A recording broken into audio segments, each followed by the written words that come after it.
Welcome back, everybody. This is just a quick video to kind of finish off the conversation that we were having about religion and its study within cultural anthropology. We had discussed rituals and the kind of role that they play in both a religious and non-religious context as they help us understand cultural processes, cultural values, cultural ideals, things like that. One of the things that I want to talk about really quickly was rites of passage. And a rite of passage is a term that most of you are probably familiar with. A rite of passage is, transitioning from one social position to another. So, for example, from childhood to adulthood, from unmarried to married, from, sort of trainee to trained to certified. This is a rite of passage, right? And we think of this in very traditional ways, but there's also a very modern context in which you can think about this kind of thing. One of the important things that you see with rites of passage is the fact that you will go through very particular sort of stages in this, right? Which we call separation, liminality, and incorporation, or some people say reincorporation. I can't remember which one the book uses, but the idea though is that if you're going through a rite of passage, right, you're moving from one social position to another. First, you're going to be separated from society, right? From the culture, from the village, from the group, right? When you are separated, you are in what we call a liminal state. Liminality or liminal state is just in between, right? It's a fancy way of saying in between things. We talk about liminal spaces, right? Like hallways, for example, are architecturally a liminal space. It's not the living room, it's not the bedroom, it's that hallway between it. You're not either or, and it's not really a place in and of itself. Of course, it is, right? A hallway is, but the purpose of it is that you're moving from one place to another, right? So that's a liminal state. These rites of passage exist within a liminal state, is that you've been separated from your old status, but you've not yet gotten to the new status. And so you're between the two, if that makes sense, right? And then during that liminal state in a rite of passage, there will be ceremonies and speeches and activities and all kinds of stuff that you might do in order to prepare yourself or prove yourself worthy of that next social status, right? And then once that is completed, you will be then incorporated or reincorporated back into society at that new social status, that new social position, that new classification, whatever it is, right? What you're looking at in this photograph here is actually a male initiation ritual. It's a rite of passage into manhood. And so these are probably some of the most common I find that people think about when I say like a rite of passage. They think about young men, young boys, I should say, boys becoming men. Again, we do find that women have rites of passage, although they're a little bit less common. You'll hear people say women don't have them. That's frankly just bias in researchers. I mean, the reality is, for most of the 20th century, most researchers that were going to live with people were men. And it wasn't like culturally appropriate for men to be around women during their rite of passage. So they never knew they were happening.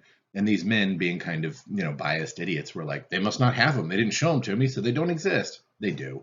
We know that now. But they are a little less common, in part because women do have a biological sort of thing that demonstrates rites of passage, right? From girlhood to womanhood being their first period and their first menstruation. Men don't really have that biological thing quite as profound, quite as, grandiose, however you want to call it, and so it is more common. So I can describe to you in a very generic way, like this photograph is in southern Africa. When I was living in Eswatini, during the summer, they had, while I was there, they had, that's kind of the season for men to do the initiation ritual.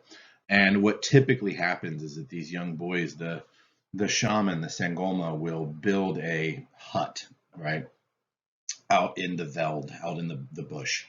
And all of the young men of the village who are ready for their initiation ritual, right? And again, sometimes this is done every year. Some cultures do it every few years. So you might have young, you might have boys that are 13, you might have boys that are 16 that are going to go through this whole thing together, right? Now, that's important because this becomes what's called an age set, right? This is a group of young men that go through their initiation ritual together. We talked about this before. That's actually an important social position, that these other men are going to be sort of like your brothers, or maybe whatever, but they're going to be allies. They're going to be, you guys are going to be connected. This is an age set, and those individuals are your age mates, right? MATE, your age mates. So they're separated from the village in Swaziland. They go out there, and they're usually out there for a couple weeks. And during that time, with the village chief, some of the elders will come and talk to them about what it means to be a man, about what you need to remember, about what you need to focus on, about how you should be taking care of your family, about honor, responsibility, hard work, integrity, whatever it is that in this culture we value and feel is the proper role of a man. And so they'll kind of get these lessons, they'll be told these things. Oftentimes they will also do things like fast during the day and only eat at night, or sometimes they might fast for a day or two, and things like that. In Eswatini, this was also traditionally in Southern Africa, really, I can talk about all of Southern Africa. For the Swazi, the Zulu, the Xhosa, these different cultural groups, this is when a man would be circumcised. So they don't do it at birth. Circumcision is your physical sign that you've moved into adulthood, right? And it is very painful, and it is very bloody, and it is not done with anesthetic. And that is also part of the male initiation ritual. Is when I was there, they had had 40 or 50 deaths that summer. And in the old days, it was because part of becoming a man was showing that you could take this. You would be circumcised with a knife by the shaman in this hut out in the jungle. It's not jungle, but out in the woods. Um, and you had to be able to get up and walk back to your village under your own power, right? And that was an important part of it, to show that you're physically tough, that you are physically resilient. Because in the old days, if you're not going to be that, we don't need you. You're not going to be a good hunter. You're not going to be a good warrior. You're not going to protect us. And we're not losing out on anything if you're not capable of doing this.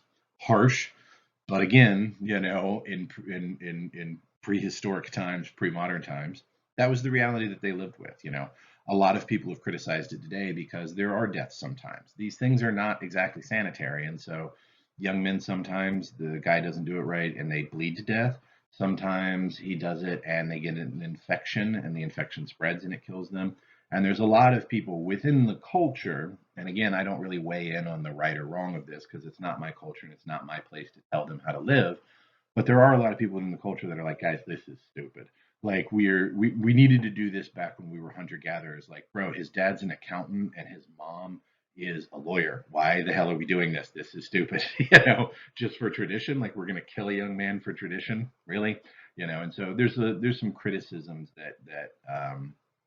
that you can see coming out about this, right? Part of the reason that in this photograph these young men are painted white is because it marks that they have no status, that they don't kind of exist, that they're in this liminal state, because they are like spirits that way, right? And spirits are in a liminal state. They're no longer alive, but they have not moved on to the afterlife. And they're roaming around Earth where they don't belong. It's a liminal state. These guys are not boys any longer, but they're not yet men, and so they're in a liminal state. Another reason this sounds gross that they're sometimes painted white is because after the circumcision, they have to walk home to the village, and they will bleed a lot, and they're painted white, and then on their legs you'll see the red of the blood to sort of mark to everyone, I am a man. Um, So one of the interesting things that's often pointed out is that we don't really have this, right? In America, we don't have this in Western society, that there aren't these rites of passage. And I do think that this is kind of a problem, not just men, but also women, because think about it, right? When are you an adult? Well, we say, oh, you're an adult at 18. Cool. Can you buy handguns or liquor or rent a car? No, right? At 18, you're an adult, kind of, right? At 21, you're definitely an adult. Also, still kind of, you still can't rent a car. Some hotels won't rent to you. You still can't run for president. All of these kinds of things. Like, we don't really have that demarcation, and part of that frustration for a lot of young people, they say, young adults, is how they're treated. That it's like, I'm an adult, but my family still talks to me and treats me like I'm a child. And there is kind of a problem with that, insofar as, if we're going to expect someone to act like an adult, we have to treat them like an adult. Again, if any of you are psychology majors, you've studied this kind of thing, right? People often act the way we treat them, right? If you treat them with respect, they act respectfully. If you treat them with violence, they act violently. If you treat them like a child, they act like a child. But if you treat people like an adult, they often act like an adult. And so there is kind of a problem here, because in these societies, when these young men come back, they will be treated like men. They will not be asked to do childish chores or tasks. Their parents will treat them like adults, right? They will have all of the rights of an adult. They'll have all the responsibilities of an adult too, which is something that we often forget, right? I hear young people wanting to be treated like adults sometimes, but not wanting to have to act like an adult, right? I kind of talked about this at the beginning of the semester. Students want me to not treat them like children and take attendance and demand to know where they are all the time. But then when they don't turn in a paper, boy, they don't like that they're an adult and have to take responsibility for it sometimes, right? That's the reality of this, right? And so I do think that it would behoove us, benefit us, to have a conversation as a society about maybe what a rite of passage would look like. And then also, a conversation about how we should be speaking with, interacting with young people, right? Young adults, once they have reached those milestones. So really quickly, let me talk about a couple of this that's a little bit closer to home, right? Rather than talking about some of these faraway cultures that maybe you're not familiar with, right? A great example of this is something that hopefully all of you will be doing very, very soon, and I'll see you there if you are, is graduation, right? Graduation is a rite of passage, and it follows the same things that we've been talking about, of separation, liminality, and incorporation or reincorporation. When you graduate, you are separated from your family, right? Now, again, this is a mini ceremony. It might not be as bold and dramatic as fasting in a hut where we're going to ritually scar your shoulders or something, right? But the reality is, it's a very similar process. Okay, you go to graduation and you wear very particular ceremonial clothing that marks it. Like, if you see somebody walking around in this outfit, you're not confused about what they're doing that day. It is one thing, and it's one thing only. It's very special clothing for this ritual, right? When you go in the special clothing to this special place, you are then separated from your family, right? All of the students that are going to graduate have to go over here, and family isn't with them, and they go over there. All of these age mates of yours, this age set that we just created, right? We call it a cohort, is then herded into a small area, right? In the auditorium, the gymnasium, the whatever. And there they are given speeches about what it means to be a graduate, just like those male initiation rituals, right?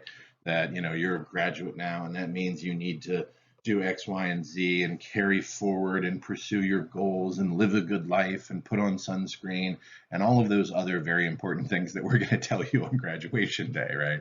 And then this will be marked. You will move your little tassel from one side to the other, right? That marks that you are now a graduate, right? We even call this thing, right? We call it commencement, right? Commence means to start something, but aren't you ending something? No, what's important is not the past, it's the future. We call it commencement because you're starting your life now as a graduate, right? You are commencing that life, not leaving that some other thing behind. The important thing is the social position that you move into, not the social position you leave behind, right? And so you are moving into a position of, I'm a college grad, right? And that's an important social position in our society. And again, it is looked up upon. No one ever says, like, don't trust that guy, he got educated, right? It is universally sort of praised in our culture, right? And so this reflects that, right? So, and then once all of these ceremonies are done and you move the tassel and you shake the president's hand and the vice provost hands you a diploma, right? Then you are reincorporated into the society, incorporated into the group as a college graduate with all the rights therein and everything, right? Unfortunately, sometimes that doesn't mean as much to our families, and they don't want to acknowledge that this is a transformative process to become educated, to become learned, things like that. But that's the idea behind it, you know. Another example of this is weddings, right? If you run off and get married, right? Don't run off. The wedding process follows the same steps of separation, liminality, and reincorporation, right? There is a huge, obviously, this is a ritual with lots and lots and lots of things around it, you know. You know, you wear a dress that you will literally never wear again for the rest of your life. If you're a woman, men wear a tuxedo, which is for many men the only time that they'll ever wear a tuxedo, right? Friends and family gather, right? They're separated by these things. But with the bride and groom, think about it, right? The bride and groom are separated from the broader group and, excuse me, separated from one another, right? The night before, they are going to be separated and they're not allowed to see each other. And most of the time, you know, the men and women will also be sort of separated from the bigger group and isolated. Who are they going to be isolated with? Oftentimes, they're going to be isolated with older family members, friends, loved, very, very close loved ones, right? Traditionally, this is when, like, you would have the wedding night talk, right? Believe it or not, even in the United States, throughout the 17, 18, and early 1900s, we actually published little booklets to give men and women on like the eve of their wedding, that it was like, you are being married tomorrow, and these are some of the things to expect.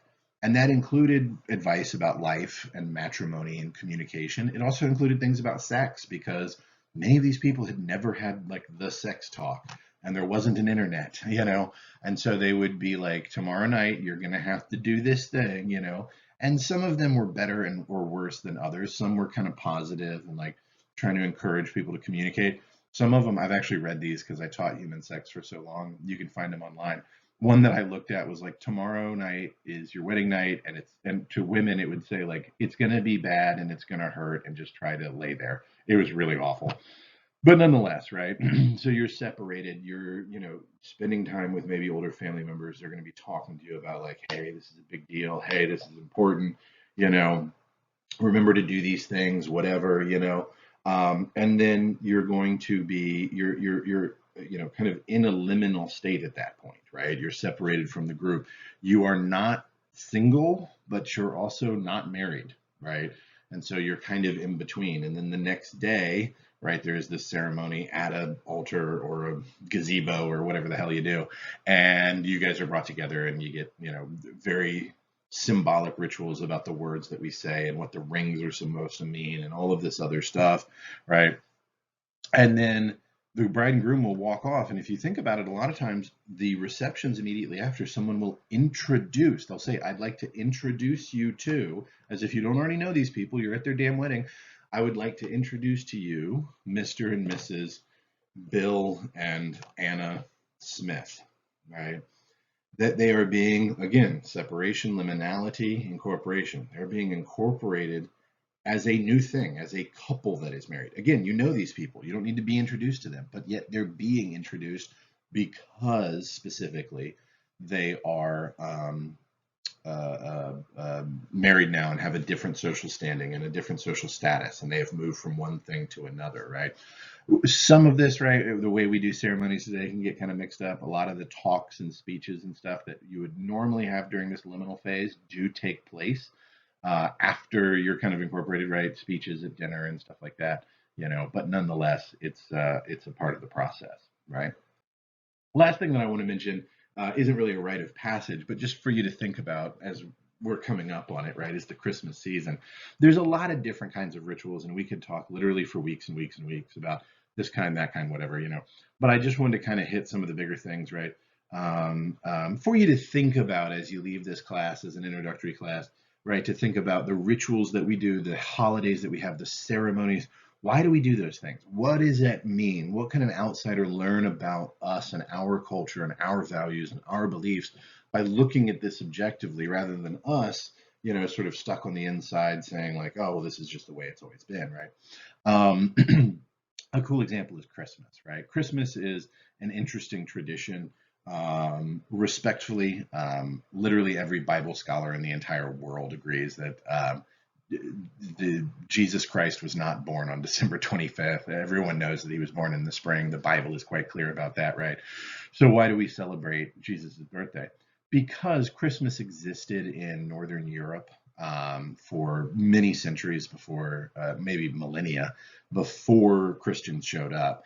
And they realized very quickly that these people were not about to give their holiday up because they really loved it.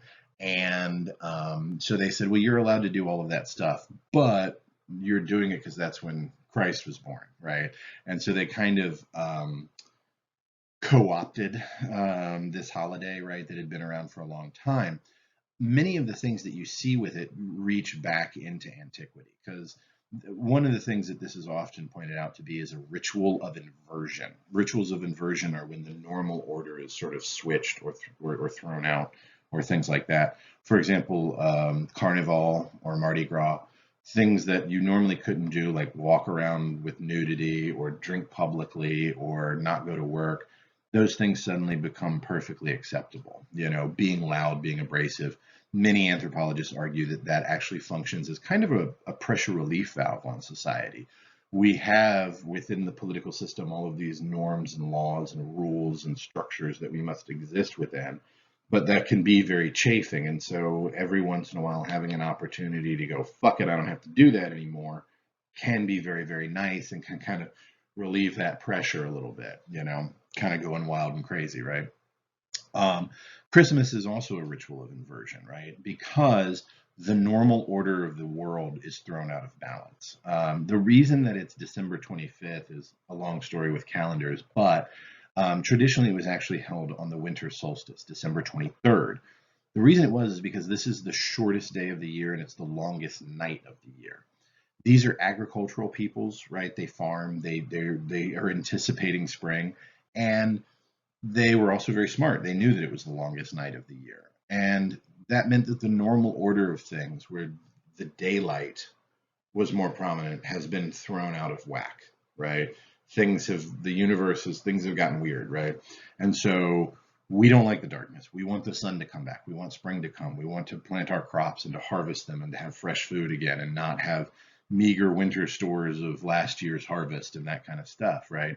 We want the fruit to come back. And so, since the normal order is thrown off, we're going to replicate that and also try to remind the universe of what it should be, right? And so, you put things where they don't belong. So, you take trees that are supposed to be outside and you put them inside. And you take lights that are supposed to be inside and you put them outside, right? Christmas lights, whatever. Now, back in the day, lanterns, candles, bonfires, things like that. And so again, it's inverted. Trees live inside and lights live outside, whereas that's not the normal order, right? Many of these groups did actually kind of worship trees and believe that they were very important. But also they wanted, and so trees overall were significant. And so this is why mistletoe comes into play. Mistletoe is a parasite. It only lives on trees. It never touches the ground, right? And so they considered it a very holy and sacred thing. And so that's why you hang mistletoe in the house, right? You don't just leave it around. You have to hang it because mistletoe hangs up in trees. And so now you're going to hang it up in the house. Again, it's an inversion, but it's also respecting this organism that is clearly holy. If we're worshiping trees and this thing only lives on trees, obviously this is a very holy thing, You'll also use these evergreen trees, right? And so not, trees that turn brown and die. You want trees that stay green. It reminds you of spring. It's reinvigorating. You have holly, which is, also stays green. You have things like poinsettias and red berries and stuff that is vibrant and full of life and full of energy, because again it's cold and it's dark and the darkness seems to be winning and we need to bring the light back, and this kind of stuff, right? And so that's actually why we kind of do those things, right? Again, the normal order is thrown out. You don't hang your socks for everybody to see them on the mantelpiece, but we're going to do that. We don't, just give gifts for no reason, but we're going to do that. We don't eat tons of food until we hurt ourselves, but we're going to do that, right? So it's this ritual of inversion where the normal order is kind of thrown out, right? So it's something to think about as we head into the holiday season. Okay. And finally, you guys are going to be watching this film, Strange Beliefs, with about Sir Edward Pritchard, right? Um, um, it's an interesting film, a little bit dated, right? But I still think that you're going to enjoy it. You only need to watch the first part of it, but I think you're going to enjoy the film. It's an interesting look at the ritual processes in Central Africa that Evans Pritchard first documented. Again, he's important to us because he was one of the first guys that actually treated other religions kind of respectfully, rather than going in and saying, well, these are just black magic, witch doctor, nonsense, and all of this kind of stuff, but saying, well, let me understand the world through their eyes. Let me understand why they have the ceremonies that they have, and why do they do the things that they do, and that kind of stuff, right? So I think that you'll get a lot out of it. Okay. Well, thank you guys very much. Enjoy the rest of your day.